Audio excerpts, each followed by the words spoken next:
Hola a todos, buenas noches a todos. Gracias por acompañarnos en esta nueva actividad de Bene Brit Perú. Sin lugar a dudas, el evento de esta noche es un claro signo de unión comunitaria, que es el objetivo primordial de nuestra Bene Brit y que esperamos fomentar y mantener en el futuro. Es por esto que destaco y agradezco muy especialmente a los señores rabinos, Guillermo Bronstein, Simantov Nigri y Jaime Benman.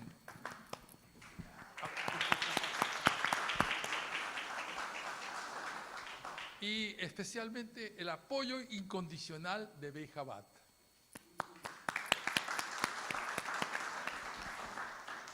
Y mi saludo personal a Isaac.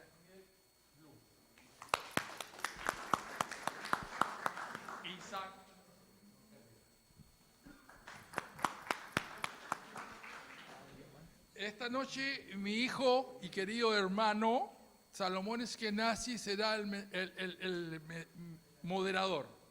Él hará las preguntas de acuerdo a cómo las van solicitando por escrito. Ellos las seleccionarán y pasarán de inmediato donde los señores rabinos.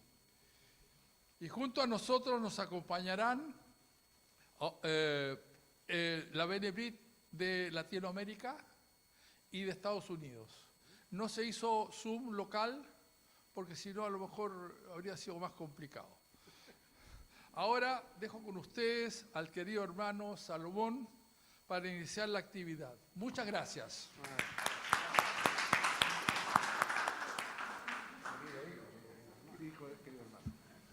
Buenas noches a todos. Bueno, primero una breve presentación para cada uno de los rabinos.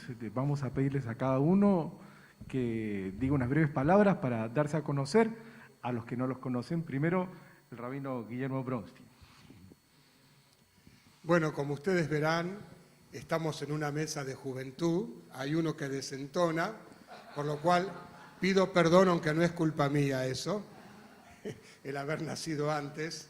Y permítanme presentarme justamente con una chanza. Resulta que en una comunidad el rabino viene y le dice al presidente: señor presidente, me voy. ¿Cómo se va a ir, rabino? Está en la mitad de su tenencia, no puede irse. No se preocupe, yo le prometo que el que viene después de mí es más joven y más sabio. Y el presidente le dice: eso es lo que me preocupa, porque su antecesor dijo exactamente lo mismo. ¿Así? Yo estoy seguro que tanto el rabino Simantov y el rabino Benman, queridos amigos, son mucho más jóvenes y mucho más sabios que yo, por lo cual les pediría que todas las preguntas vayan a ellos y no a mí. Bueno, mi nombre es Guillermo Bronstein, egresado del Seminario Rabínico Latinoamericano de Buenos Aires, y desde 1985 estoy en la Asociación Judía de Beneficencia y Culto de 1870 de Miraflores, en Lima. Muchas gracias. Unas palabras sobre el rabino Simantov Nigri. Simantov Nigri, disculpa. Muy buenas noches a todos. Dicen que cuando iban a nombrarme, entonces empezaron a cantar que Mazal Tov y Simantov, el rabino pensó que era el nombre, ahí quedó. Un verdadero honor, una gran alegría estar aquí acompañado de honorables amigos, querido público. Quiero hacer un agradecimiento especial a nuestro tan querido señor León Eskenazi, que siempre está por detrás buscando actividades para fortificar nuestra Keilah. Un gran Yeshar Koach con todo el equipo aquí de la Bnei Brit Perú. Bueno, mi nombre es Simantov Nigri, soy el actual rabino de la Unión Israelita del Perú. Nací y crecí en la ciudad de Río de Janeiro, Brasil. Y la verdad es un verdadero honor y una gran alegría poder compartir esta noche aquí con ustedes. Muchas gracias. Muchas gracias. Unas palabras del rabino Jaime Benman. Buenas noches. Muy buenas noches a todos. En primer lugar, no quiero desperdiciar estas palabras sin antes aprovechar para agradecer a todos y a cada uno de ustedes por tomar su esfuerzo y su tiempo para acompañarnos en esta hermosa velada, pero así también me gustaría agradecer, enfatizar y aclarar que todo esto no sería posible sin el tremendo y cuantioso esfuerzo que hay detrás por parte del señor León Ashkenazi, ya que todos venimos y disfrutamos del evento, pero no siempre podemos reflexionar y darnos cuenta de lo que hay detrás, toda la infraestructura, logística, la coordinación, la preocupación y sobre todo la materialización para que todo esto se lleve a la práctica. Así que les solicito un efusivo aplauso para el señor León.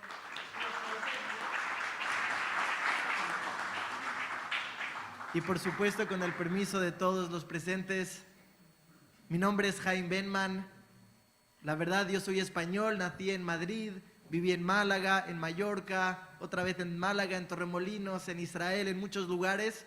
Y lo que puedo decir, actualmente soy el rabino de la comunidad sefaradí del Perú. Y en otras palabras, podríamos decir que estoy cumpliendo un sueño en el instante en el que puedo también no solamente estudiar, sino poder enseñar y transmitir aquello que a mí personalmente me cambió la vida. Bienvenidos a todos, que podamos disfrutar juntos y que sea el comienzo de muchos eventos más en el futuro. Muchas gracias. Bueno, en primer lugar vamos a recordar de qué se trata este evento. Se trata de dispararle al rabino y eso significa que hay que hacer preguntas que sean importantes, que los pongan en problemas, que sean taxativas. Entonces, los que no han llenado todavía un cartoncito con preguntas, ese es el precio de la entrada, una pregunta. Así es que les ruego que hagan una pregunta. Si no tienen cartoncito y lapicero, levanten la mano y se les dará uno. Para los que están mirando este evento en el extranjero, bienvenidos también, los que están ahí por Zoom. Ustedes también pueden hacer sus preguntas a través del chat del Zoom. Estas serán puestas en un cartoncito, después van a ir a ser autorizadas o vetadas y después llegarán a mi mano, pero por favor, participen también en el extranjero y pongan sus preguntas en el chat. Vamos a ver qué nos depara entonces. Sí, pero no voy a admitirlo públicamente. Una preguntita. A ver, primera pregunta. Las mujeres judías ortodoxas, una vez que se casan, deben afeitarse el cabello y utilizar una peluca o alguna tela que cubra la cabeza, así como esta. Hay una serie de costumbres que le dan un lugar diferente a la mujer en comparación al hombre. ¿Es el judaísmo una religión machista? Bueno, aquí nos dicen a quién se le hace la pregunta, si es que de ti, Marín... ¿Es una pregunta o una declaración de principio? Repito la pregunta, ¿es el judaísmo una religión machista? Ah, es pregunta. Es una pregunta. Rabino Simantov Nili, a ver, para usted esta pregunta. Bueno, muchas gracias por la pregunta. Baruch atah Adonai Eloheinu melech haolam she'akol nהיה bidvaro.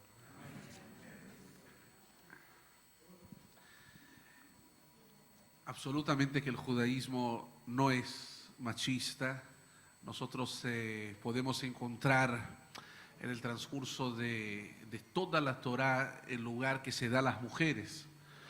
Por ejemplo, la ketubá, que algunos traducen como ketubá planchar, ketubá lavar, ketubá cocinar, pero no es eso la ketubá, sino que la ketubá es un documento de seguro a la mujer.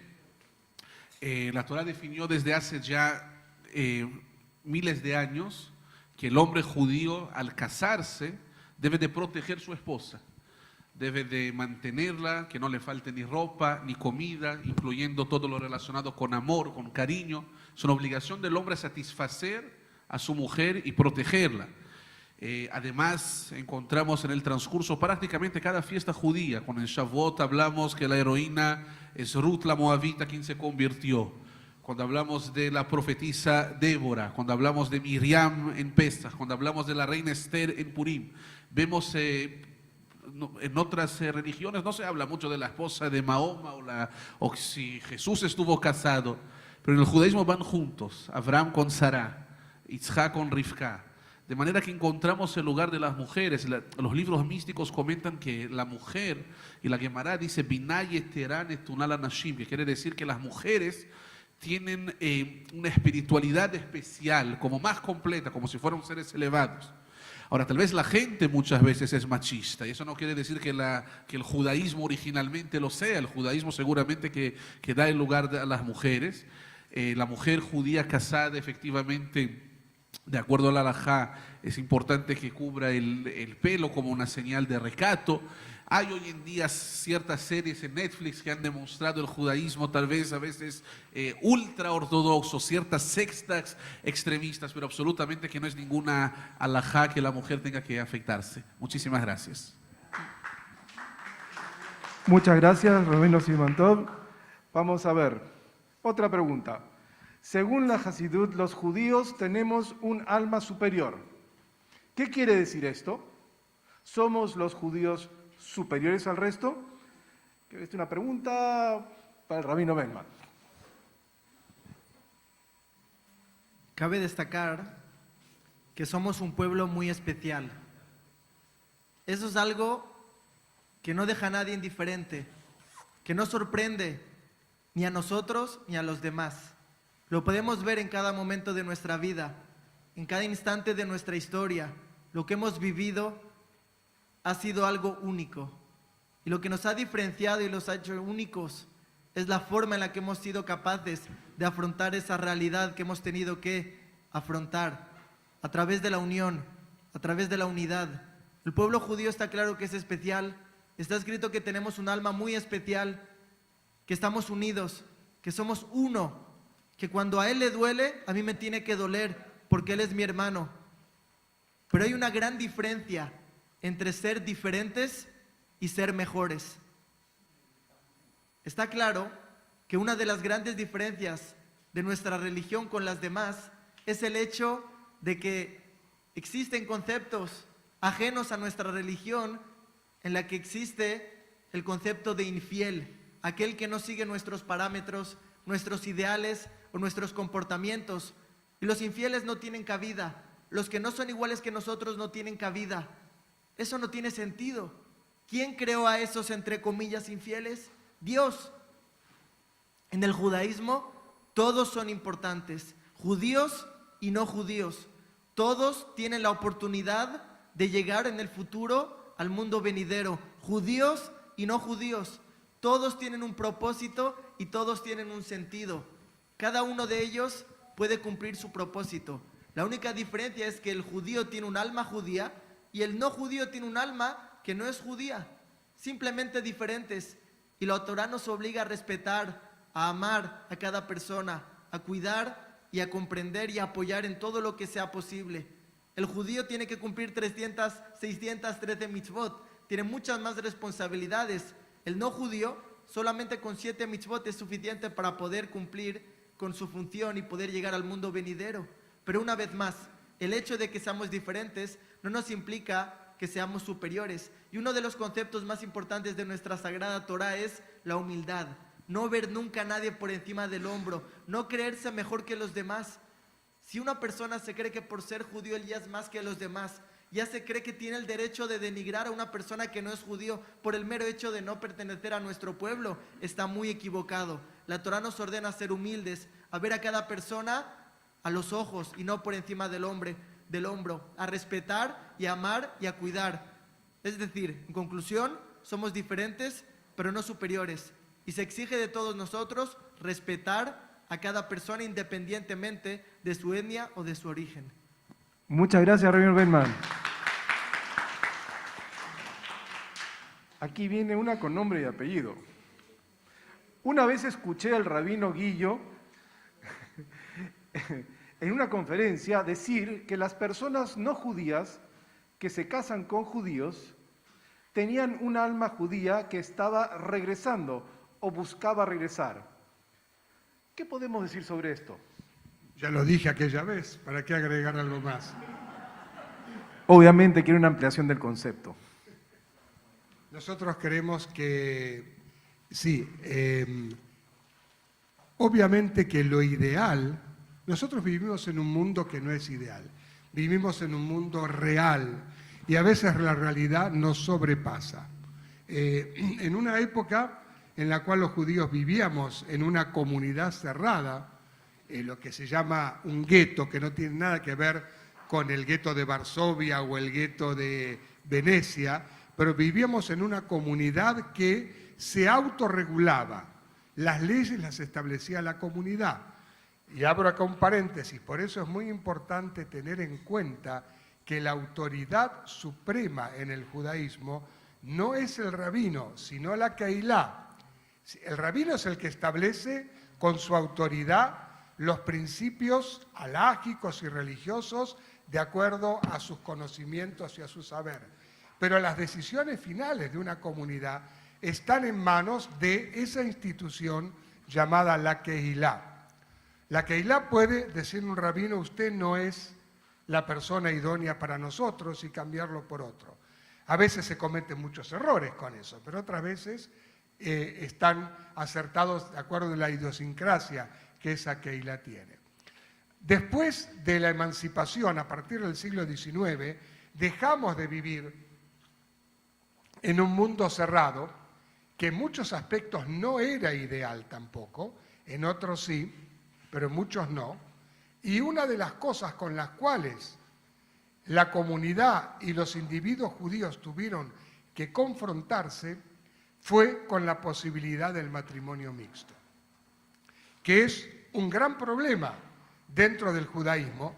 No lo es ahora, lo es desde el siglo XIX, sobre todo en los países de Occidente.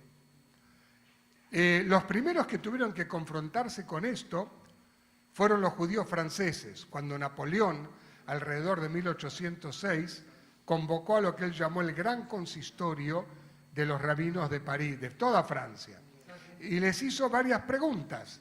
Entre ellas, les preguntó, ¿un judío puede casarse con un no judío? En aquel entonces no existía registro civil todavía. Entonces, ¿cuál fue la respuesta del consistorio? Poder pueden, pero ¿quién los va a casar? Un rabino no los puede casar, porque para que un rabino o una persona, no hace falta un rabino además para hacer una jupá, pero cuando alguien dentro del judaísmo va a hacer una jupá, para que sea válida, tiene que estar bajo la jurisdicción de la ley judía, o sea, la halajá. Y una persona que no es judía, o sea, que no es hijo de madre judía, no está bajo esa jurisdicción. Por lo tanto, por más que venga un pseudo rabino, un cura, o quien sea, o un amigo de la familia, que haga una especie de jupá, no es válida legalmente. Bueno, cuando se crearon los registros civiles, todo eso cambió y trajo, como decíamos, un gran problema para la estadística, la supervivencia estadística del pueblo judío. Entonces, algunos, lo que yo dije aquella vez es que algunos piensan que cuando un judío decide casarse con alguien que no es de la comunidad, lo que está haciendo en realidad es trayendo un alma que fue extraviada siglos antes, en la época de la Inquisición o de las conversiones forzosas. Eso es algo en lo que nosotros podemos creer o podemos no creer. No es halajá, es simplemente un argumento que puede ser discutido, puede ser aceptado o puede ser rechazado. Muchas gracias, Rabino Bronstein. Próxima pregunta. Si comparamos la relación de Dios con el pueblo judío como el de un esposo y esposa o un padre e hijo, ¿por qué tantas veces en la Torá Dios pareciera querer matar al pueblo judío? Bueno, la verdad, hay varias escenas no solamente en la Torá, sino en todos los libros que vienen después, varias escenas donde hay mucha carnicería hacia el pueblo judío. Entonces, muy interesante la pregunta. Creo que usted quiere responder esa pregunta, Rabino Simantov. Bueno, muchas gracias por la pregunta. Yo pienso que si hay una frase que caracteriza a nuestro pueblo y especialmente en la actualidad, es cuando hoy en día que podemos decir Jewish and proud, ¿no? Cuando uno está orgulloso de ser judío y afirmamos que Am Israel Chai Vekayam. Creo que esa es de las palabras más emocionantes que tenemos como judíos, poder afirmar que somos un pueblo Jai Vekayam, vivo y existente y fuerte, porque estamos hablando de una historia de cerca de 4000 años desde el primer judío, el primer hebreo Abraham hasta hoy en día. Y conocemos que los pueblos antiguos, donde están los romanos antiguos, los mesopoteos, los filisteos, los egipcios, Grecia antigua, Roma antigua, a pesar que eran mucho más numerosos y poderosos, esos están en los museos. Y el pueblo judío, del cual tenemos el privilegio de ser parte, a pesar de haber sido perseguido de generación en generación, como describimos en Pesaj, a pesar de estar dispersos por todos lados, Sefaradim, Ashkenazim, y a pesar de estar dispersos, de ser una minoría, de haber sido perseguidos, hoy somos un pueblo vivo y fuerte, lo que no es normal. Muchas personas pensaron que después de la Shoah, por ejemplo, que ciertamente fue la peor tragedia de las últimas generaciones, muchos pensaron que un tefilín iba a ser un artículo religioso para los museos, que iban a decir eso es lo que alguna vez este pueblo, como las tribus indígenas, tenían sus costumbres, pero no es cierto. De aquí en Lima tenemos 3, 4 minyanim todos los días de más de 10 judíos que se ponen sus tefilín y otros que no van y están rezando y es algo vivo y es algo activo y en todo el mundo. Entonces, Baruch Hashem, yo creo que eso expresa el amor del Creador a su pueblo, el hecho que a pesar de todo eso, tal como decían las profecías, hoy aquí estamos vivos y fuertes. Ahora es verdad, han habido épocas, han habido situaciones específicas, tal vez consecuencias, épocas en las cuales Dios dijo en la Torá, Aster, Astir, Panay, Bayomau, que Dios iba a ocultar razones. Muchos tratan de explicar, a mí me gusta el versículo de la Torá que dice Anistarot la Hashem Elokeinu, hay cosas más ocultas, más allá. Maimónides escribe que Ilo Yedaativ Heitiv, si yo pudiera entender a Dios, quizás sería Dios. Hay cosas más allá de nuestra comprensión, pero el hecho que hoy estamos aquí, somos un pueblo Jai Vekayam, demuestra el amor del Creador a su pueblo. Muchas gracias. Muchas gracias, Rabino Simón Tov. Yo les voy a pedir a los presentes y los que nos están mirando en el extranjero que si alguien quiere hacer una repregunta, alguien no está satisfecho con una respuesta, sería interesante que hagan una repregunta para aclarar cualquier cosa y acá veremos si va a aportar o no al debate o al interés de los demás. Aquí tengo otra pregunta. ¿Qué grado de aceptación y visión tiene el judaísmo sobre la homosexualidad? Esta pregunta se la vamos a dar al Rabino Benman. Muy buena pregunta. La verdad que es un tema muy actual y muy delicado, a la vez de sensible. Entonces vamos a intentar enfocar la pregunta desde las diferentes aristas mediante las cuales se puede llegar a enfocar. Existe, como introducción, una tendencia actual la cual está siendo bastante más pronunciada en el tiempo moderno, mediante la cual los hombres, habitualmente jóvenes, se sienten atraídos por otros hombres. En primer lugar, debemos de analizar este concepto. A nivel científico, está claro que no se ha logrado por el momento demostrar que esto es algo mediante lo cual la persona nace con él.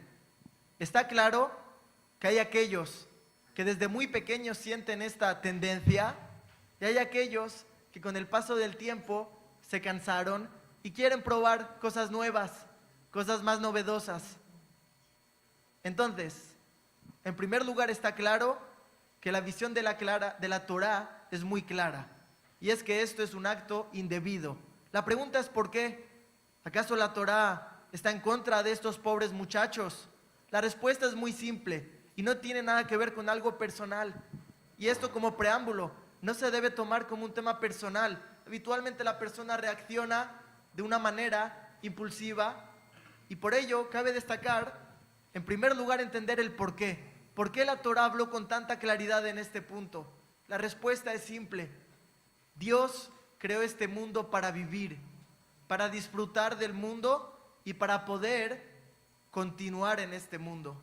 Simplemente está claro que si todas las personas del mundo se sintieran satisfechas y atraídas por este concepto de la homosexualidad, tanto los hombres como las mujeres, y solamente los hombres decidieran acostarse con otros hombres porque les produce mayor placer o tranquilidad, o se sienten más comprendidos. Y por otro lado, todas las mujeres deciden que de ahora en adelante no van a aguantar a un hombre más en casa. No quieren porque el hombre es muy pesado, el hombre no me escucha, el hombre no me da atención. Prefiero una mujer es más sensible, ella me entiende, ella me cuida, ella sabe lo que siento. Automáticamente puede ser que durante unos años el mundo sería bonito. Puede ser, y lo digo entre comillas, pero dentro de unos años ya no habría mundo, ya no habría existencia y ya no habría vida.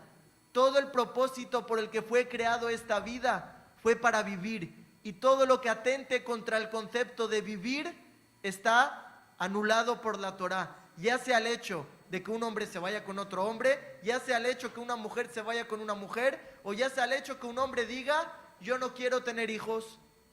Y él no es gay y no es lesbiana, pero, es decir, y esta chica en este caso no es lesbiana, pero esta persona no quiere tener hijos. Está atentando contra la razón de existencia de este mundo, que es de vivir. Y por tanto, no es positivo a los ojos de Dios, porque Dios creó este mundo para vivir, para habitarlo, para disfrutar. La primera mitzvah de la Torah es Pru Urbu, florezcan esta tierra maravillosa que creé, traigan hijos para que ellos también disfruten. No sean egoístas. A ustedes, ¿verdad que tuvieron un papá y una mamá que los crió, los amamantó, les dio la vida, les dio el tetero, les sacó los gases? Ahora que uno es padre, uno valora, ¿verdad? Yo me acuerdo cuando yo estaba en mi casa, uno lo da todo por sentado. Cuando llegué a la yeshiva, de repente tenía que poner lavadora, tenía que tender la ropa, tenía que cocinar. Y yo dije, que mi madre ha hecho todo esto por mí. Me acuerdo que me senté, escribí con un papel y un boli, mamá, sé que lo debería haber hecho antes, pero nunca es tarde para agradecer. Te agradezco por cada vez que me lavaste la ropa, por cada plato de comida, por cada plato que me lavaste, por cada vez que te preocupaste por mí, porque ahora te quiero a mi lado y ya no te tengo, porque estamos lejos. Y ahora que me nació mi segundo hijo, le hice una segunda carta. Gracias por cada noche que no dormiste atenta de mí, por cada resfriado, perdón por cada llanto. Pero ¿qué hubiera pasado si mi madre cuando era joven hubiera decidido que no le van los hombres? ¿Dónde estaría yo? ¿Dónde estarían ustedes? Ninguno estaríamos aquí. Automáticamente ya no habría razón de ser. Ahora, segundo punto, ¿qué se hace con aquellos que deciden de manera voluntaria renunciar a su sexualidad natural? Voluntariamente sí se sienten atraídos por mujeres, pero ellos prefieren los hombres. No es lo correcto, porque no van a poder reavivar y revivir este mundo. Pero una persona que nace con esto es un problema que, aunque científicamente nos ha demostrado, existe. Yo he podido tratar casos de personas que han nacido así, y lo que hay que hacer en ese caso es muy particular, es muy personal. Es más, yo he conocido personas que me dicen, yo sí quiero tener una mujer, tener hijos, pero no puedo, no me siento atraído por ninguna mujer. Entonces, esos casos son casos puntuales, son muchos menores a las estadísticas de homosexualidad en el mundo, ya que puedo decir por experiencia, ya que no toda mi vida ha sido religioso y he tenido muchos amigos homosexuales y es algo que he podido vivir. Quizá la gran mayoría son del primer tipo que mencioné, aquellos que deciden voluntariamente por una razón u otra, pero aquellos que nacen con este sentimiento o con esta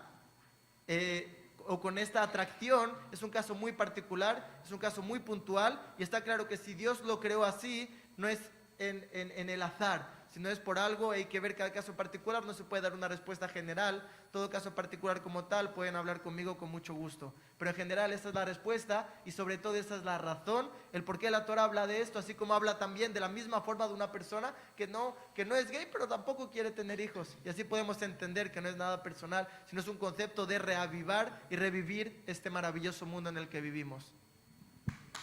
Muchas gracias, Rabino Benman. ¿Unas palabras complementarias de este concepto, Rabino Bronstein? Sin disentir con el rabino Benman, me permito hacernos una pregunta complementaria.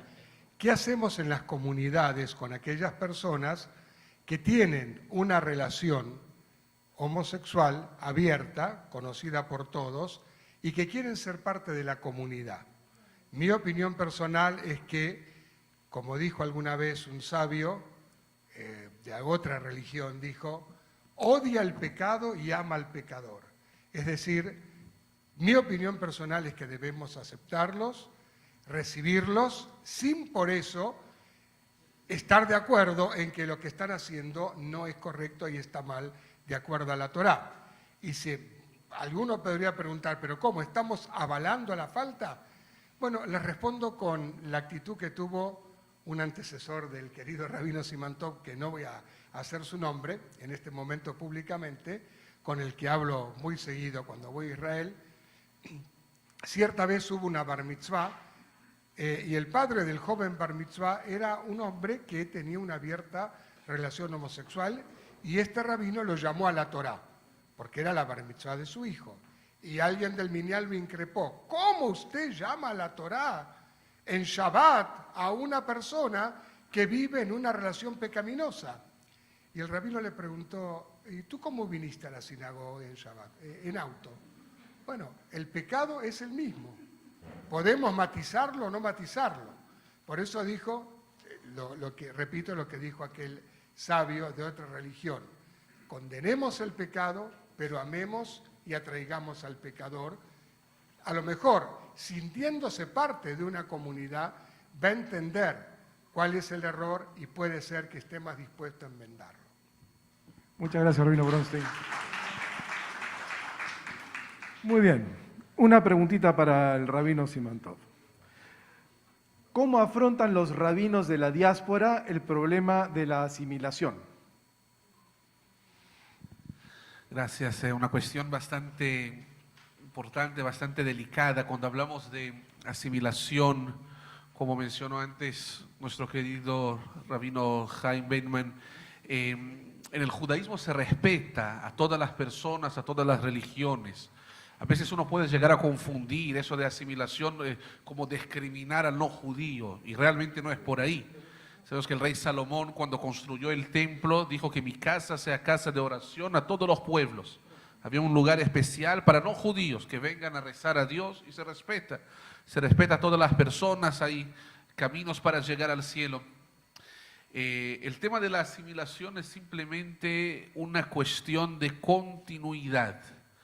De cuando entendemos de que somos parte de una corriente milenaria, un pueblo de 3000 años, cuidando, observando la Torá.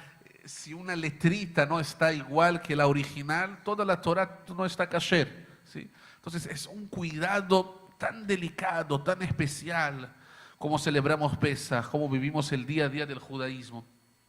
Y sí, finalmente cuando uno vive de acuerdo a estas costumbres, a estas leyes, quiere dar seguimiento. Lo que hemos hablado muchas veces con parejas es que si una persona está dispuesta a dar la espalda a todos sus antepasados que sobrevivieron por ser judíos, si va a poder y no está siendo fiel a sus tradiciones, si va a poder ser también ahora con su pareja.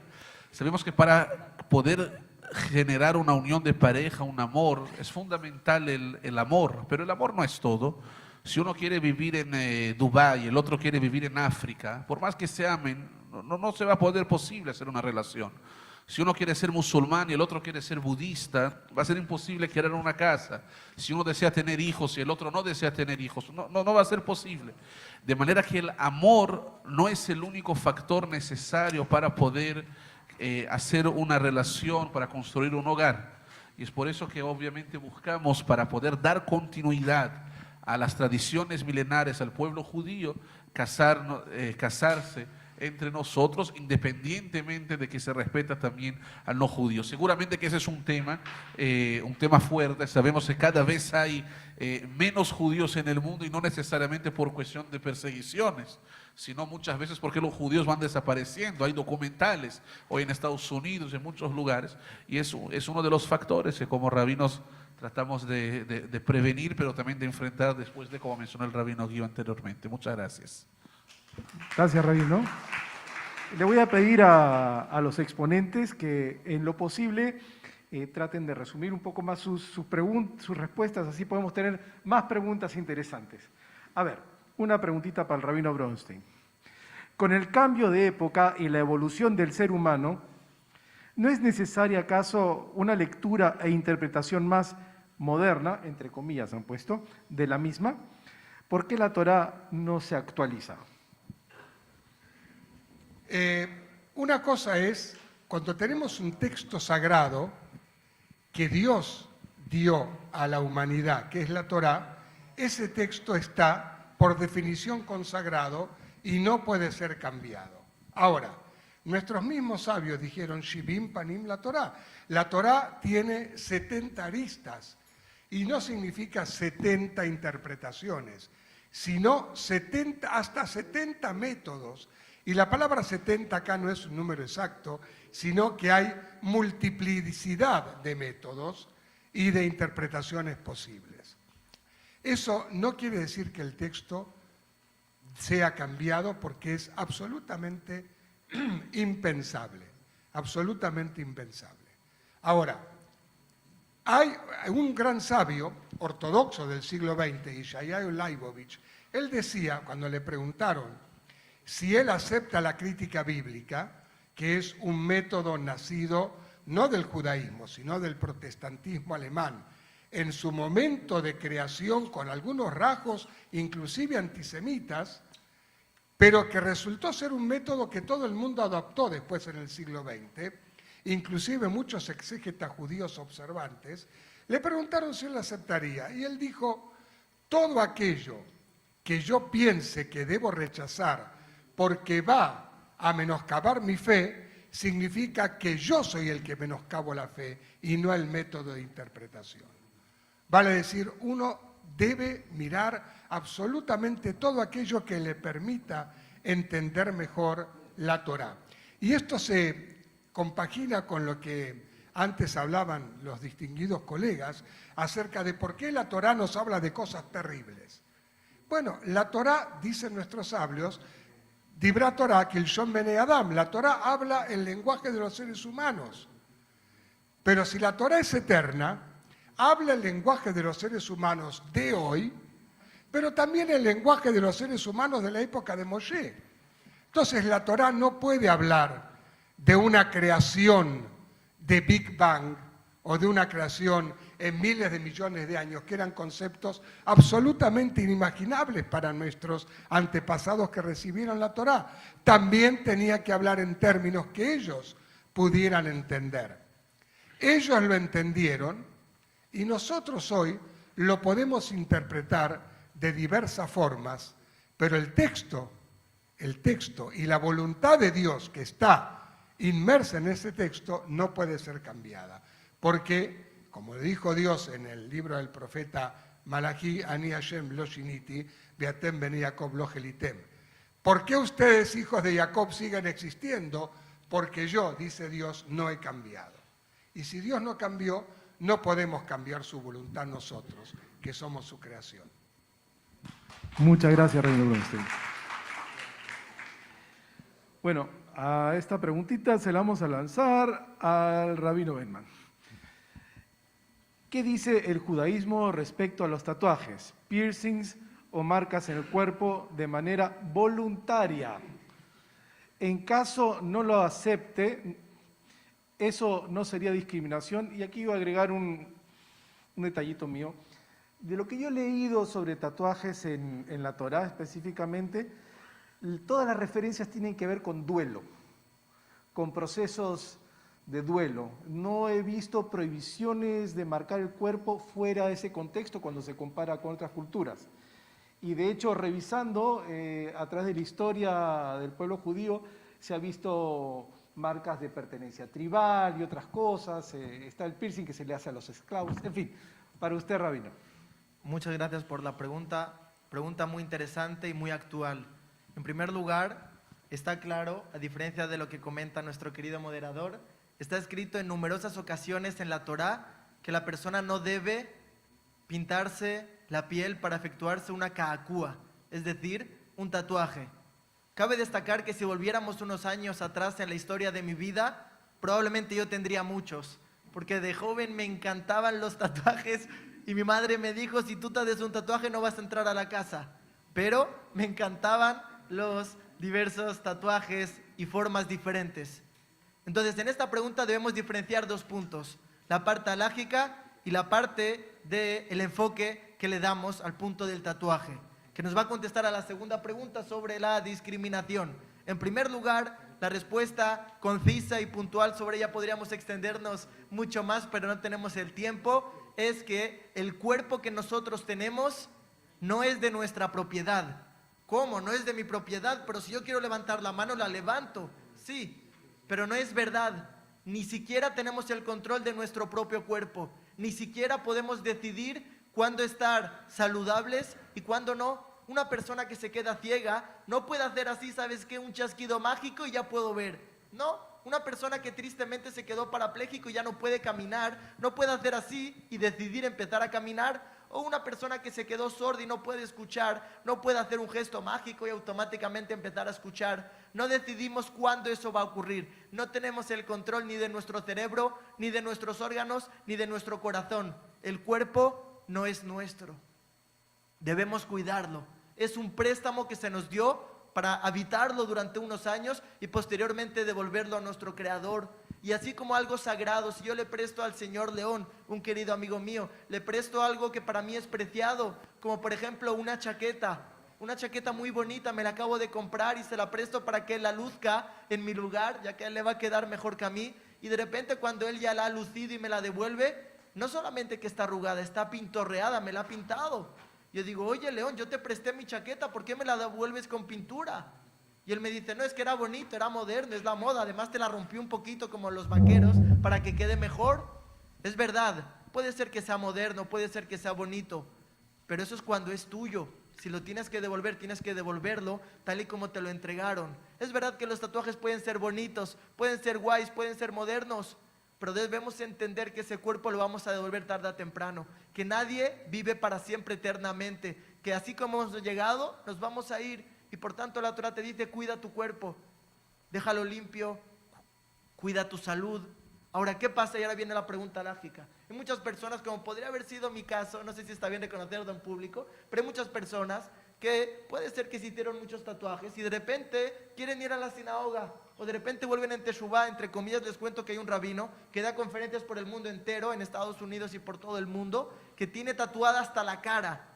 Él cuenta en su conferencia que cuando se veía en el espejo, se veía huecos. No, aquí no me tatué, me tengo que tatuar. Y un día se cayó con un accidente de moto, tuvo muerte clínica, vio que esta vida no termina aquí, que hay un mundo venidero, que hay un Dios, automáticamente volvió en Teshuvá, pero no podía quitarse ahora todos los tatuajes, se convirtió en rabino. Tú ves al rabino con la barba y el sombrero, tatuajes en la cara.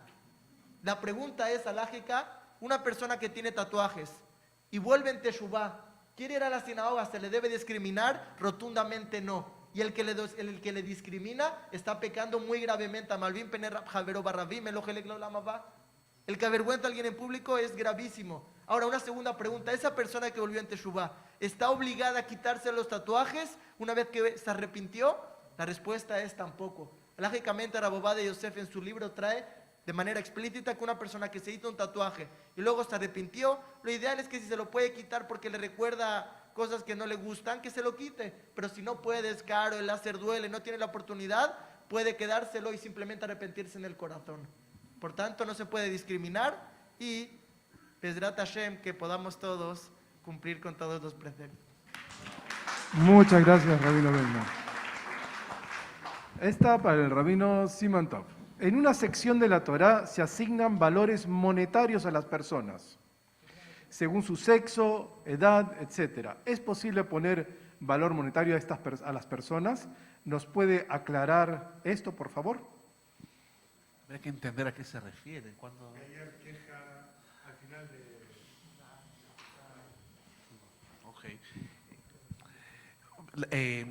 La base de la Torah es el respeto al prójimo, es el respeto al ser humano. De hecho, vemos desde la creación, encontramos un Adán. Adán no era judío, Adán no era religión, Adán era Adán.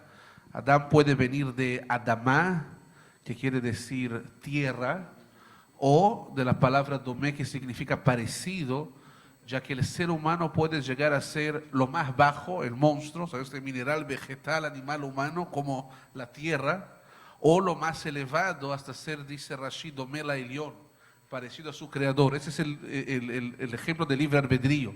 Así que el ser humano antes que nada es sagrado porque fuimos creados a la imagen y semejanza de Dios, y la base del judaísmo es amar y respetar a cada ser humano, como sabemos que la Torá nos enseña: amarás a tu prójimo como a ti mismo. Hay conceptos que conocemos en la Torá de jerarquía. Por ejemplo, hoy en día si en una sinagoga hay un Cohen, tenemos la tradición, la halajá indica que debemos invitarlo primero a pasar a la Torá.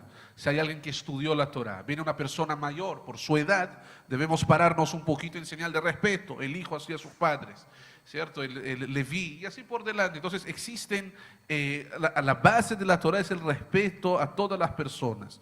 Pero sí, cada quien tiene su lugar en el mundo, el rey, el profeta, el Cohen, y así por delante. Muchas gracias. Gracias, Rabino. A ver, una preguntita para el Rabino Bronstein.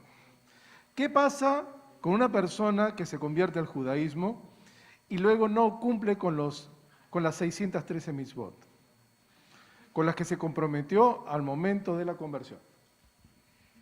De acuerdo a Masejet, no que tu a Masejet,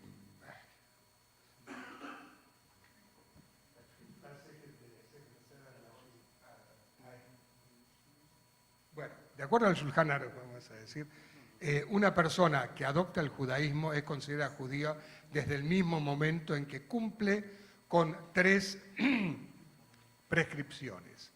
Es circuncidado por un moel, judío obviamente, va a la mikve y acepta la vida judía de acuerdo a la Torá frente a un tribunal rabínico. Y dice, aunque esa persona, Joser le suró después, aunque vuelva a su antigua desviación, es considerado judío lejol davar shebaktuya. Es considerado judío a pesar de que haya retornado a la vida anterior. ¿Por qué? Por la misma forma que una persona nacida judía, por más que sea apóstata, o sea que practique otra religión, sigue siendo considerado judío, por más que haya pecado. Israel afalpi shejatá Israelú. Y una persona que se ha convertido al judaísmo es considerada como nacida judía en el momento de su conversión. Y a ese respecto no hay ningún tipo de discusiones. Ahora, ¿cuál tiene que ser la actitud de la comunidad, no de la halajá? En ese sentido es otro aspecto. Y yo creo que ahí sí la comunidad tiene un papel muy importante en mostrarse receptiva y también en mostrarse lo que en hebreo se dice hacer una tojejá, advertirle a la persona que no está cumpliendo las expectativas o lo que se esperaba de ella en el momento de su adopción del judaísmo, y que eso está poniendo en cierta forma, no en peligro, pero sí en cuestionamiento algunas de las pautas, no de esta comunidad, sino de todas las comunidades que aceptan a los geirim, a los conversos como judíos para todo propósito. Muchas gracias, Rabino Bronstein. Algunas palabras complementarias de parte del Rabino Benman. Sí, me gustaría añadir como medida aclaratoria que es muy importante y considero importante sobre todo después de la respuesta, es que cuando el Shulchan Aruch menciona que estas 3 condiciones, Brit Milá en caso del hombre, mikve y aceptar cumplir mitzvot, se refiere con sinceridad. Es decir, todo lo que mencionó anteriormente es una persona que de verdad quería cumplir, que iba a cumplir, que de verdad cumplió y posteriormente le era difícil, abandonó, se fue. Pero una persona que en el momento de la conversión engañó al Bedín, les dijo, sí, yo voy a cumplir, pero es mentira, solamente quería casarse, quería hacer cualquier acto provocativo, quería obtener intereses económicos, quería obtener un mejor trabajo, mejores contactos, y eso era lo que él sentía en el corazón. No cumplió con la 3ª condición de verdad en su corazón aceptar cumplir Torah y Mitzvot. Por lo tanto, no entraría en el caso de una persona que cumplió y luego se revertió, solamente como medida aclaratoria. Muchas gracias por esa aclaración. Es posible, por favor, los que tengan preguntas y repreguntas, vamos a tener un pequeño ping-pong al final de todo esto, así que guarden sus preguntitas aclaratorias, que va a haber oportunidad, pero van a ser preguntas y respuestas muy breves. Vamos a continuar con otra. Rabino Benman. ¿Cómo podemos entender la aparente contradicción del Eterno cuando ordena a Abraham a sacrificar a su hijo Isaac y luego decirle que no lo haga, sabiendo que él, Hashem, no es hombre ni hijo de hombre para mentir o contradecirse? Es una muy buena pregunta, te la agradezco. Cabe destacar que yo no veo ninguna contradicción. Es decir, si yo te digo que hagas algo y luego digo, ¿sabes qué? Mejor no lo hagas. Significa que en el momento anterior pensaba que era lo correcto, consideraba que era lo oportuno, o desde el primer momento no quería que lo haga, pero quiero ver cómo vas a reaccionar. Es decir, cuando yo tengo a mi hijo y le estoy enseñando un concepto, le estoy enseñando que no ponga la mano en el fuego, y yo tengo miedo de saber si él verdaderamente aprendió o no. ¿Por qué tengo miedo? A lo mejor un día yo no voy a estar en casa, la chica va a estar cocinando y mi hijo va a ir corriendo y va a meter la mano en el fuego, me da miedo. Entonces, ¿qué hago? Muy simple, voy a hacer una pequeña prueba con mi hijo, aunque yo ya sé que no va a poner la mano en el fuego, pero quiero ver si él de verdad está dispuesto, está preparado para el concepto que le he enseñado. Entonces le digo, hijo mío, ¿sabes qué? ¿Te acuerdas lo que te enseñé ayer? Hoy te dejo que pongas la mano en el fuego. ¿Quieres ponerla? Yo te dije que te va a hacer daño. Hazlo. Y yo veo cómo se va a comportar. Si veo que va corriendo y mete la mano en el fuego, le digo, hijo mío, no, yo quería ver que tú de verdad estás preparado. Yo nunca tuve la intención de que de verdad metas la mano en el fuego. Solo quería protegerte, quería ver que de verdad puedo confiar en ti, que puedo irme de la casa tranquilo. De la misma forma, cuando Dios le dijo que sacrifique a su hijo, nunca desde el principio pensó Dios en contradecirse. Él ya sabía que no le iba a sacrificar. ¿Qué quería ver Dios? Solamente ver cuánto él estaba dispuesto a dar por Dios. Pero como dije antes, la Torah es el concepto de vida. Y no existe que Dios establezca un precepto de matar y menos aún a su hijo. Era todo una prueba para comprobar hasta qué punto él estaba dispuesto a demostrar su amor por Dios, pero desde el principio él ya sabía que no lo haría. Es decir, no se contradijo, simplemente lo puso a prueba. Muchas gracias. Unas palabras complementarias por parte del rabino Bronstein. Antes hablamos de las interpretaciones de la Torá. Los estudiosos de ciertos relatos llaman a algunos relatos de la Torá relatos etiológicos, es decir, algo que da la razón de ser de una costumbre. No olvidemos que Israel vivía en medio de pueblos que practicaban como costumbre muy enraizada los sacrificios humanos. Los moabitas, los hijos de Edom y otros pueblos hacían sacrificios humanos. Inclusive el mismo profeta Micá también dice a Etempe Joripishi, ¿acaso he de sacrificar a mi hijo primogénito por mi pecado? Eso pregunta el profeta, como diciendo, bueno, el lector de esa época lo veía como algo normal, porque los pueblos lo practicaban. La palabra hebrea, infierno, Gehinnom, se llama, viene de las palabras Gehinnom, al sur de las murallas de Jerusalén, porque ahí el rey Menashe sacrificaba niños y niñas siguiendo la costumbre de los moabitas. El relato de Akedat Itzhak lo que señala es la aversión profunda que tanto Israel como Dios desde un principio tuvieron por los sacrificios humanos. Es como decirle al pueblo hebreo, aunque me des lo más valioso que tú tienes, que es tu hijo primogénito, tu único hijo, yo no lo voy a aceptar al final porque estoy en contra de eso. Muchas gracias, rabino Bronstein. Mil disculpas, tuvimos un problema de sonido, pero su voz se proyecta adecuadamente. A ver, ¿para qué está? Una preguntita para el rabino Simantov. ¿Cuál es la diferencia entre el concepto de reencarnación en el judaísmo y el de otras religiones? Y según el judaísmo, es una pregunta doble, y según el judaísmo, ¿cómo Hashem resucitará a los difuntos? Muy bonita pregunta, gracias por hacerla. Los libros místicos comentan que en hebreo la palabra Gilgul, que es como traducimos como reencarnación, pero viene de Galgal, que es algo que gira, ¿no? Porque viene otra vez, tiene el mismo valor numérico, la gematría, que la palabra Gesed, que es 72, que significa bondad. Ya que para la parte mística del judaísmo, a diferencia de ciertamente otras culturas, El concepto de reencarnación es una bondad del Creador para que aquella alma pueda cumplir con su misión. Cuando un niño nace, bebé en hebreo se dice tinok. Se explica que tinok, bebé, viene de la palabra tikkun, que quiere decir algo que arreglar, una misión. Nadie estamos de más, 8.000 millones de seres humanos, cada quien nacimos en una época de la historia, en un lugar específico, con talentos, con debilidades, y es porque cada tinok nació con un tikkun, cada uno venimos con algo que arreglar, y no venimos con un papelito que nos dice eso es lo que te toca hacer, porque si no se nos quitaría el libre albedrío. Es como jugar fútbol sin un adversario, pues hace el gol, pero nadie va a ver un juego así, eso no tendría chiste en la vida, todo el concepto del pan de la vergüenza, que ahora nos vamos a alargar. Mas sin embargo se nos da pistas, qué es lo que tenemos que hacer.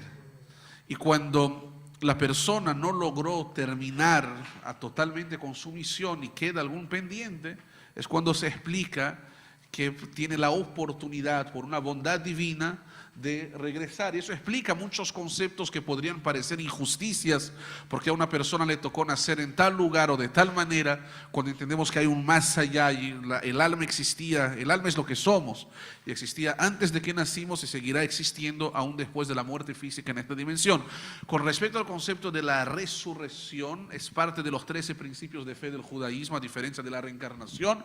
Es decir, un judío debe de creer que Tchiat HaMetim, que en el futuro los muertos resucitarán. De hecho, ciertamente a veces hay que resucitar a muertos vivos. A veces una persona puede estar físicamente viva, pero está adicta o está triste o está conectada a máquinas. Eso no es una vida de verdad. Pero sí, Maimónides escribe que resucitar es un milagro menos impresionante que el nacer. Porque dice que nacer es yesh me'ain, existir pero de la nada, no había nada, no había materia. Nació un muñeco que habla, todos muñecas aquí, muñecos, ¿verdad? Que hablamos, que pensamos, que actuamos, pero resucitar es como uno agarra una madera, hace de eso, ya es yesh me'yesh, es existir de algo que ya existió, es como reponer la pila del celular o la gasolina del coche, es algo más fácil. Solo que no estamos acostumbrados a ver personas resucitar diariamente. Pero sí, de acuerdo al Midrash, en el futuro las personas van a resucitar a la edad de 20 años, como Adán. Eso quiere decir que tal vez van a ver nietos mayores que sus abuelos y de forma sana. Y esperemos estar para ver eso pronto en nuestros días. Muchas gracias. Gracias, Rabino Simantov. Ahora, una pregunta para los tres, cada uno en turno, de izquierda a derecha. Mi izquierda. ¿Qué hizo que decidiera ser rabino? Si es algo anecdótico, si es algo puntual o algo trascendental. Por favor, Rabino Bronstein. Bueno, yo había ido a Israel hace muchos años y había vivido en un kibutz religioso donde trabajaba mediodía en el campo y estudiábamos mediodía en una especie de ulpan, pero estudiábamos de todo. Desde Tanaj hasta Guemará, arqueología, había de todo en el estudio. Cuando volví a mi casa, me decidí a estudiar agronomía, porque había trabajado en el campo. Y con el tiempo me di cuenta, yendo a comunidades judías, que era mucho más desafiante estar en contacto con los problemas de las personas que con los problemas de las plantas. Entonces ahí decidí que en realidad yo pensaba en ese momento, no sé ahora, mucho más útil en una comunidad que en un laboratorio de genética o en otra cosa, y decidí seguir con los estudios judaicos, que me llevó a el camino que ustedes conocen. Muchas gracias. Entonces, de cultivar plantitas a cultivar humanidad. Rabino Simantov.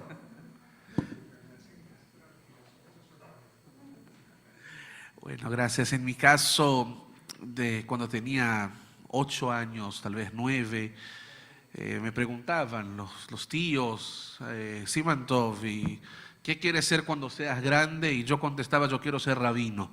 Desde muy niño es algo que me llamó la atención. Todavía a veces cuestiono qué me inspiró, por qué decía eso y al final de algo que uno jugaba, pero eso jugaba de niño con el hermano que le voy a enseñar y eso, ¿qué es lo que inspiró?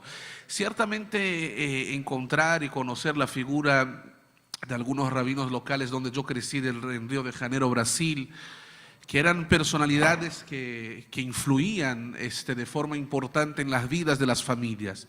Si era para el tema de Shalom Bait, de ayudar en las parejas a estar mejor, si era el entusiasmo en traer gente, en buscar las tradiciones, y así por delante, de manera que para mí el superhéroe era de alguna forma el rabino. Mucha gente me decía, oiga, eso de rabino eso no es profesión. Y tengo muchos amigos que se fueron a otros caminos, pero cuando vino la crisis económica en Brasil, con Lula y con Dilma y otras cosas más, entonces mucha gente quedó desempleada, y lo que se llenaron eran las sinagogas, y la espiritualidad es lo que se buscaba. Así que Baruch Hashem en la mitad, Veten Sahar Tov Lechol Abotchim Beshimcha Beemet. Siempre pedí a Dios que no me avergüence por haber elegido este camino, de buscar siempre la conexión espiritual con las personas. Muchas gracias. Antes de dar al rabino Benman, ahora que habla el rabino Simantov de profesión, había 3 madres judías hablando y una dice, ¿qué estudia tu hijo? Mi hijo va a ser médico. Qué buena profesión para un judío. Dice, ¿y tu hijo va a ser abogado? Qué buena profesión. Dice, ¿y tu hijo? Mi hijo quiere ser rabino. ¿Esa es profesión para un judío?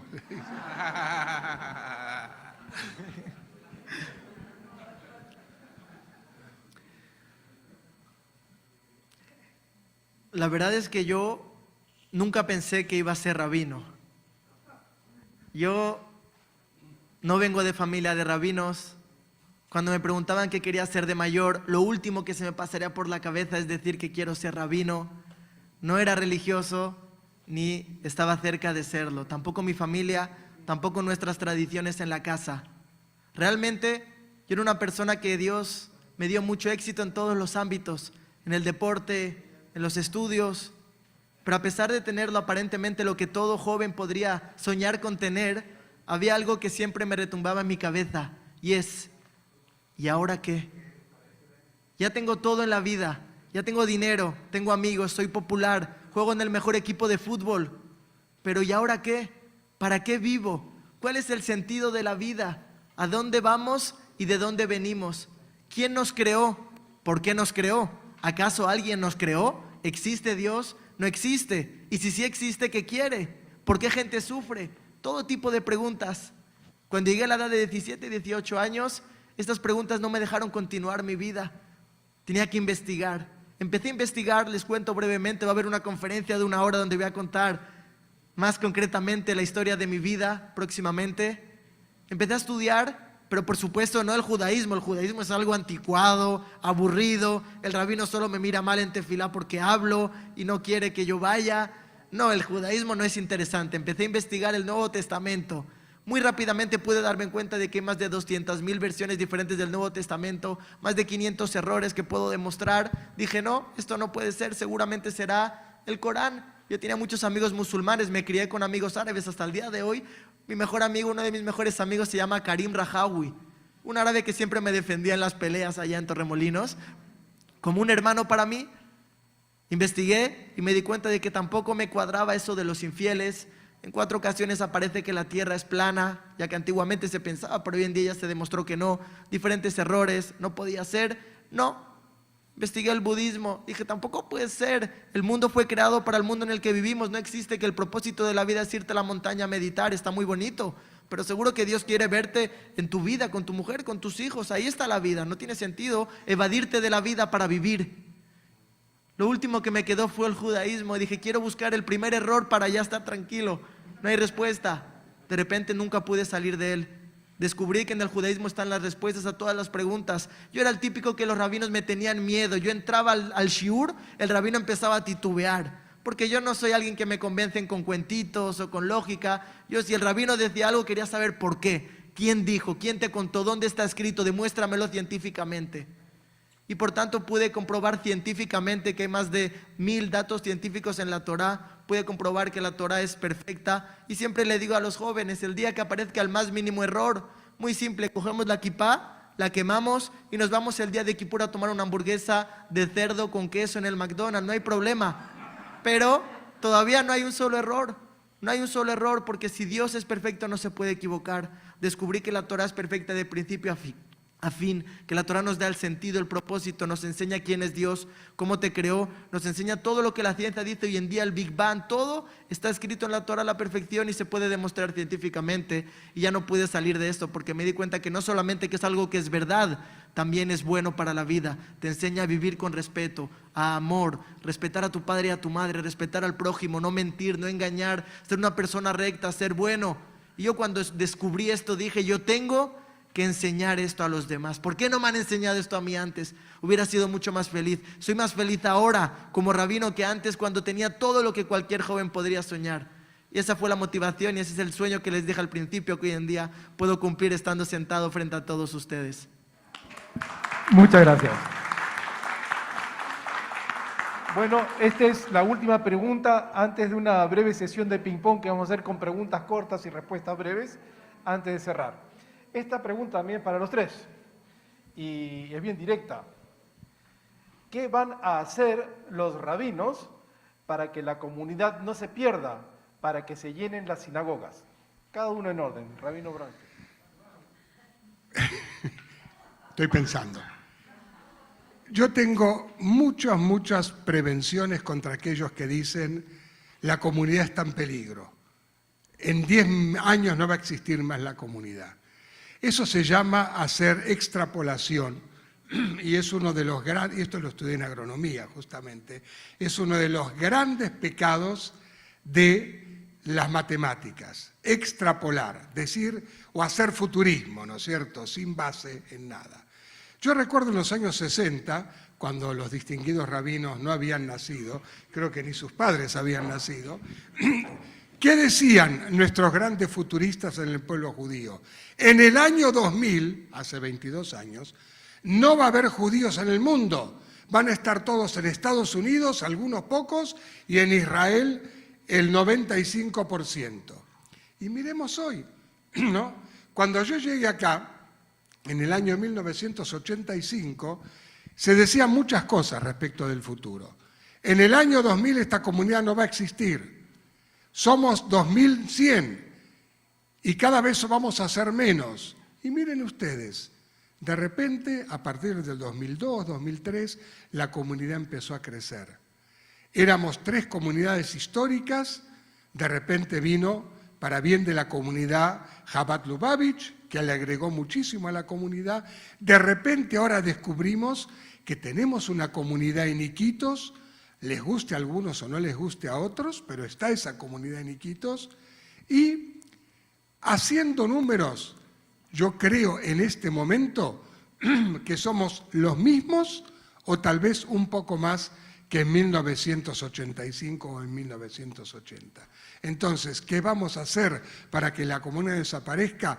Es muy sencillo, seguir siendo una comunidad judía, seguir teniendo instituciones que nos arraiguen dentro del judaísmo, seguir enseñando, seguir practicando y no pensar en que a mí me gustaría un viernes a la noche con 500 personas en la sinagoga.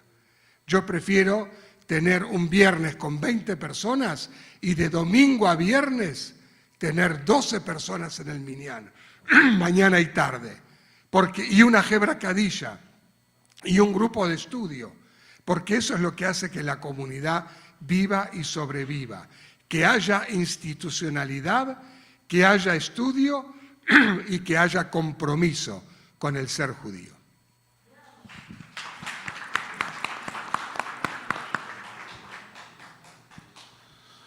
No, muchas gracias después de tan bellas palabras. Yo me recuerdo la anécdota una vez en Cancún que estuve y un judío me cuestionaba acerca de las mitzvot, de los preceptos y me decía, bueno, eso ya no hay que cumplir y eso. Entonces le dije, pero entonces, ¿quién va a hacer eso? ¿Quién va a dar continuidad? Me dijo, bueno, para eso están ustedes, los rabinos, que los rabinos hagan. Aquí se hizo la pregunta, ¿qué van a hacer ustedes los rabinos? Y yo quiero contestar, antes que nada, una anécdota de la cual creo muchísimo. Voy a buscar no extenderme. Pero acerca de uno que quería encontrar con Eliyahu Hanaví. Entonces fue con su maestro y dijo, yo quiero ver a Eliyahu Hanaví, el profeta Elías que va a traer la salvación, lo quiero ver. ¿Lo quieres ver? Bueno, pues tienes que hacer 40 días, ayunar en el día, comer en la noche, a ver si así lo vas a encontrar. Hizo todo de acuerdo a lo que le dijo su rabino, no funcionó. Dijo, rabino, ya en serio, dime, yo quiero ver a Eliyahu Hanaví, en serio. Bueno, tienes que rezar. No, rabino, ya, dime. Bueno, ¿quieres ver a Eliyahu Hanaví en serio? Bueno, mira, lo que tienes que hacer es que en tal y tal lugar le dio una dirección, hay una casa, usted les va a traer comida y carne y pollo y medicinas y lo que les haga falta, ahí usted va a encontrar a Eliyahu Hanaví. Así, rabino, si hago esta mitzvah, voy a ver a Eliyahu Hanaví. Le dijo, sí. Bueno, efectivamente tocó la puerta, una familia muy humilde, sencilla, había muchos problemas, carencias, pobreza, problemas de salud y otros más. Y él vino y les hizo el día, les alegró, les trajo comida, les trajo enseñanzas, muchas cosas. Pero fue con su rabino después y dijo, Rabbi, yo hice la mitzvah, muchas gracias, pero Eliyahu Hanaví no lo veo. ¿Dónde está Eliyahu Hanaví? Le dijo, regresa a esta familia, ahora lo vas a ver. Rabbi, ¿en serio? ¿Ahora sí lo voy a ver? Le dijo, ahora sí lo vas a ver. Entonces se regresa con esta familia y antes de tocar la puerta escucha que los niños están otra vez llorando, ya había terminado la comida y todo. Y mamá les dice, hijitos tranquilos, quién sabe si a lo mejor Dios nos manda otra vez al Eliyahu Hanaví que vino la semana pasada y nos trajo comida y nos trajo tanta alegría, tal vez viene otra vez Eliyahu Hanaví, nos va a ayudar. Y él entendió que para aquella familia él era el Eliyahu Hanaví. Y la gente a veces está buscando, ¿qué van a hacer ustedes los rabinos? Oiga, cada uno de nosotros tenemos que ser empáticos y no apáticos. En Seder de Pesaj hay los 4, ¿no? El jajam, el sabio, el peor de todos no es el rebelde, sino el que no sabe preguntar porque tal vez no le interesa preguntar. Gracias a Dios que nosotros estamos aquí sentados porque nos importa y cada uno es importante, cada uno tenemos que hacer algo. Ahora, finalmente, ¿qué vamos a hacer? Necesitamos a todos, cada uno es importante. En lo personal y para concluir, lo que pienso que debemos de hacer los rabinos primero es unirnos entre nosotros. Yo lo digo con mucha humildad. Tuvimos una pandemia que todavía estamos terminando, pero cuando yo llegué a Lima, Perú, de las primeras cosas que hice con mucho orgullo, además de buscar los compañeros oficialmente en la comunidad, fue buscar al Bet Chabad, al Rav Uri Blumenfeld, al Alav Shalom, y qué cosas podemos hacer en conjunto. Nunca me voy a olvidar el primer video que hicimos saludando antes de Rosh Hashanah, los rabinos de la comunidad con el Rav Blumenfeld, Alav Shalom. ¿Cuántas personas estaban felices? ¿Cuántos felicitaron? Algunos dijeron política. Sí, Baruch Hashem, somos rabinos, estamos haciendo algo en común. El objetivo es el Yiddishkeit, no podemos tener competencia. Y una actividad y otra actividad. Y creo que primero tenemos que unirnos y después debemos de buscar más que la religión, la espiritualidad que está por detrás. Debemos de buscar realmente entender qué cosa es rezar. A veces el rezo para muchos es robótico. Entender y conocer la espiritualidad que está por detrás de nuestras tradiciones. Gracias y disculpen que me alargué mucho.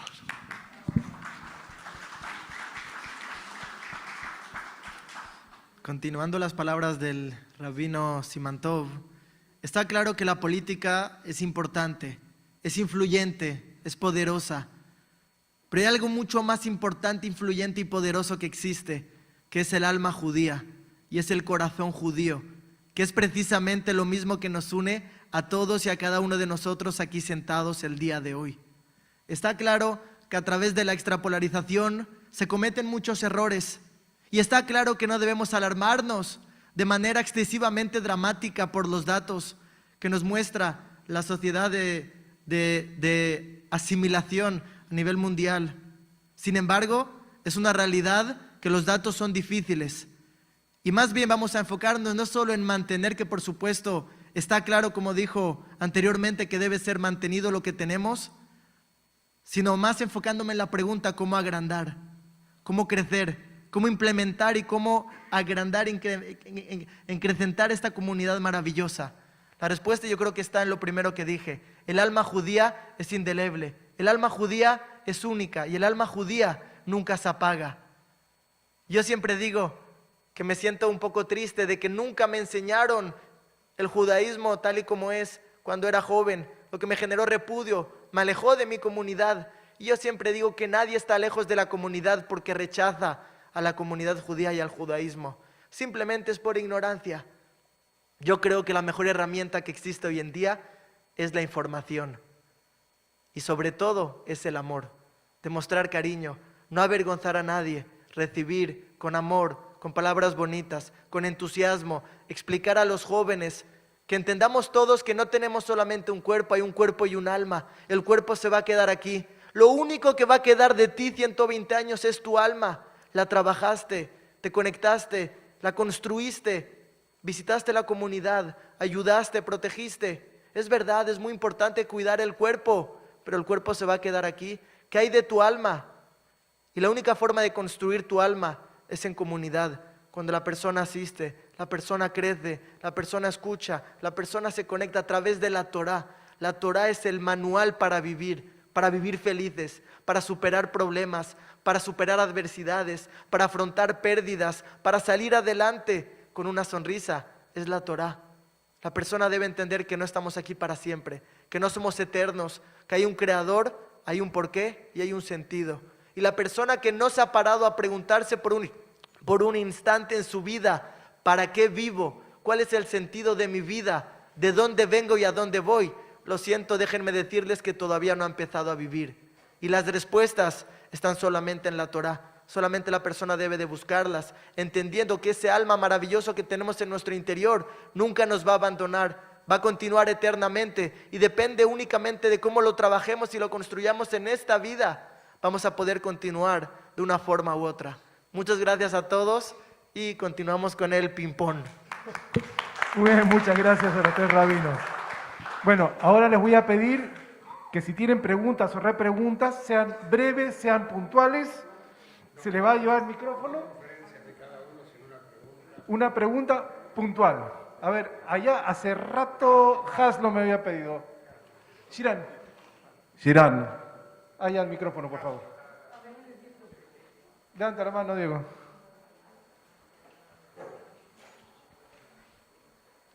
A ver, para ir mirando quién más tiene preguntas, levanten la mano para ir viendo rostros por acá, por acá. Gracias. Ya, ok. Hola. Gracias y felicitaciones por la iniciativa. Tengo varias preguntas que me estuve anotando, solo una, las otras ya se las pasé a los rabinos para que la contesten. Si me puse así, ¿por qué perdonamos y reaceptamos a quien se asimila, que siempre es judío, como dijo Guillo antes, y no aceptamos al homosexual tal cual lo es? ¿Quién quiere responder la pregunta? El rabino Berman antes habló del Al tema. rabino Berman, que antes lo dijo. Hay una diferencia muy grande entre la persona y los actos. Como judío nos ordena la Torah, Ve'avta lereaja kamoja, amarás a tu prójimo como a ti mismo. Tu prójimo es cualquier persona, incluso un pecador. Cualquier persona, incluso una persona que asesina, de todas maneras, ¿qué es lo que repudiamos? El acto de asesinar. En el acto de la homosexualidad, en el cual no permitimos a este mundo fructiferar y continuar adelante, no estamos de acuerdo. Pero eso no significa denigrar a esa persona. La persona hay que diferenciarla de sus actos. Hay que amar a la persona, respetarla, quererla. Pero eso no significa aceptar sus actos. Es una diferencia que hay que hacer y de esta forma queda claro que a pesar de que amamos a esa persona como nos ordena la Torá, no estamos de acuerdo con ese acto y eso no quita nuestro amor por la persona en sí. Ya que, repito, en conclusión diferenciamos entre persona y sus actos. No sabía que si Haslo viene se va a poner seria la cosa aquí. ¿Ah? Buenas noches, gracias a ustedes. A cada uno de ustedes o al que prefiera contestar, ¿cuál es la labor del rabino en el caso de aquel joven o mayor que quiera hacer su alía a Israel, sabiendo que la agencia judía, el Sheliach, hace un papel extraordinario? Gracias. Ya me permito contestar. En la pregunta, en la respuesta que esté en la pregunta, porque no todos escucharon, por favor. Hay una gran confusión porque hay gente que piensa que la comunidad es la que tiene que dar respuestas a los problemas de Aliyá y no es así. Las comunidades, las tres comunidades, Bet Chabad, son instituciones peruanas dentro del Perú. La Aliyá es manejada por la agencia judía, que es una institución israelí. Nosotros lo que podemos hacer es guiar a la persona y decirle, hable con fulano, hable con mengano. Pero nosotros no podemos manejar la Aliyá y no podemos ponernos en el papel de Medinat Israel para decidir quién es elegible y quién no es elegible para ser aliyá. Y una recomendación a las autoridades de la SOCNUT: nosotros como comunidades judías peruanas no somos empleados de la SOCNUT. ¿Y a qué me refiero con esto? Que baste un certificado para cada persona. Si no van a creer en nuestra palabra de que fulano es judío o que es hijo, nieto de judío, no nos pidan más certificados y punto.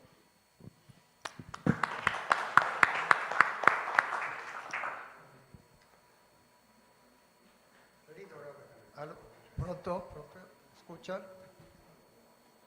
Camino. Usted hable, eso lo escuchamos. Gracias. Por la amistad y los años que nos unen, y sabiendo de tu sabiduría, que estás bien versado en tus estudios rabínicos, la palabra usaste esta noche, en otro momento, el profeta Mica, con H final. Miqueas. Y yo he leído, porque tengo un bisnieto que lo llaman Miqueas. ¿Por qué escogió ese nombre? Y resulta que es uno de los mejores profetas que ha habido dentro del judaísmo. Tal es así que hasta criticó a otros profetas y se alejó de Jerusalén a vivir en una ciudad que hoy día está en la zona árabe, al sur de Jerusalén. Y criticó la riqueza, la vida de mucha pompa, etc. ¿Es cierto que ha habido ese profeta crítico? Mi querido Niso, todos los profetas fueron críticos de algo, ¿no es cierto? Todos, absolutamente todos. Eliyahu, el profeta, tuvo que esconderse porque el rey Ahab quería matarlo, ¿no? Y fue un solo ejemplo. Irmiyahu tuvo que irse a Egipto, que Dios había prohibido en la Torá volver a Egipto, porque el rey Tzidkiyahu quería matarlo también. Entonces todos los profetas criticaron. El papel del profeta, y esto lo dice el gran sabio Abraham Yoshua Heschel, no era estar en connivencia con la autoridad, sino cuestionar la autoridad en aras de la voluntad de Dios. Muchas gracias. Elena. No sé quién me va a contestar eso. ¿Qué significa cuando uno sueña todo el tiempo con una persona fallecida, en todos sus sueños? ¿Está recibiendo mensajes de ella? ¿La está acompañando? ¿Qué significa? Claro, muy bonita pregunta. Vemos que los sueños tienen una relevancia en el judaísmo. Los encontramos en la Torá, desde el sueño de Jacob, que sueña con una escalera que ángeles subían y bajaban. Yosef fue el gran intérprete de sueños. En el tratado de Brajot, en el Talmud, se habla bastante de diferentes significados para diferentes tipos de sueños. Por ejemplo, se dice que aquel que ve una olla es un mensaje de paz, ya que la olla puede unir entre el fuego y el agua para poder cocinar. Y bueno, sí, varios de los libros místicos encuentran la relevancia del sueño, especialmente cuando son sueños que son seguidos y se ven reales. Y el soñar con una persona fallecida, ciertamente que al despertar es bueno prender una vela por él. Y ciertamente es una señal que esta persona está tratando de comunicarse. Hay que ver cómo se ve en el sueño. Si se ve bien vestido, si se ve arreglado, ciertamente está diciendo estoy bien, estoy contigo.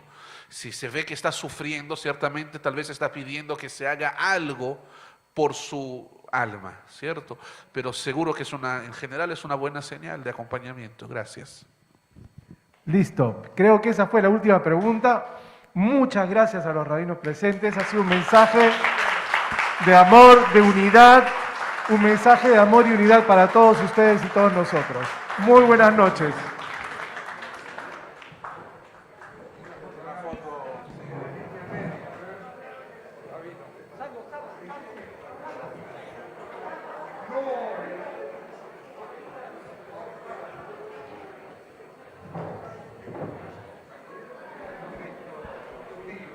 Los invitamos todos a degustar los bocaditos kasher que hay al fondo del salón. Rabino, ahí le mandé las preguntas, ¿eh?